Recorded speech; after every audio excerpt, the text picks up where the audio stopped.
হচ্ছে। এখানে অনেকজন পুরুষ উপস্থিত আছেন, কেউ কি উত্তর দিতে পারবেন যে পেলভিসের হাড় ভাঙার জন্য কতখানি জোর দেওয়া লাগে? গলার হাড়ে কতখানি চাপ দিলে চোখের মনি ফেটে রক্ত বের হয়ে আসতে পারে? তার শরীরে এমন আরো অনেক আঘাতের চিহ্ন ছিল যেগুলো ক্যামেরার সামনে মানুষের সামনে দাঁড়িয়ে বলার উপযোগী না। আরজিকর মেডিকেল কলেজের ডক্টর মৌমিতা দেবনাথের পেলভিসের হাড় ভেঙে ফেলেছে ধর্ষকরা। কি বিভৎস! ভারতে যা আরেকটি কলঙ্কিত ইতিহাস হয়ে থাকবে। মানুষ কতটা নিচে নামলে এমনটা করতে পারে?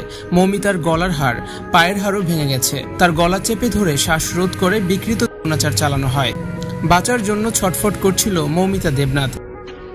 ধর্ষকের হাতে ও শরীরে মৌমিতার নখের আঁচড়ও পাওয়া গেছে। মৌমিতার মুখ ও হাত চেপে ধরে 18-20 জন মিলে তার উপর পাশবিক নির্যাতন চালায়। জীবনের মূল্য কি এতটাই কম? কি দোষ ছিল নিম্ন মধ্যবিত্ত ঘরের মেয়ে মৌমিতা দেবনাথের? দু চোখে স্বপ্ন নিয়ে ডাক্তার হয়েছিলেন তিনি। নরপশুদের হাতে সব স্বপ্ন জলাঞ্জলি দিতে হয়েছে মৌমিতাকে। তাকে যেভাবে ধর্ষণ করে মারা হয়েছে তা বর্ণনারও অযোগ্য। মৌমিতার উপর যে বর্বরোচিত নির্যাতন চালানো হয়েছে তা কখনো 1-2 জন ব্যক্তি মিলে করতে পারে না।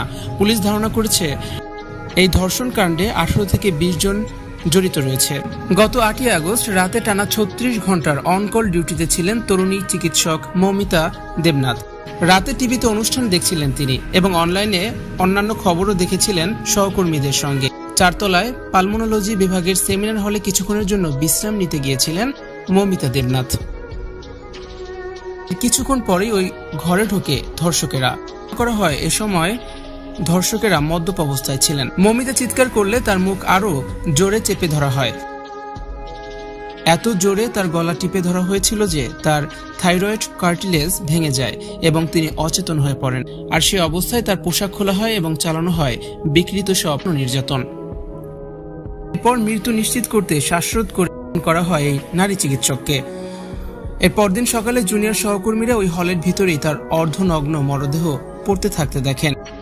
এই ঘটনার সঙ্গে আরও বেশ কয়েকজন জড়িত বলে সন্দেহ করা হচ্ছে।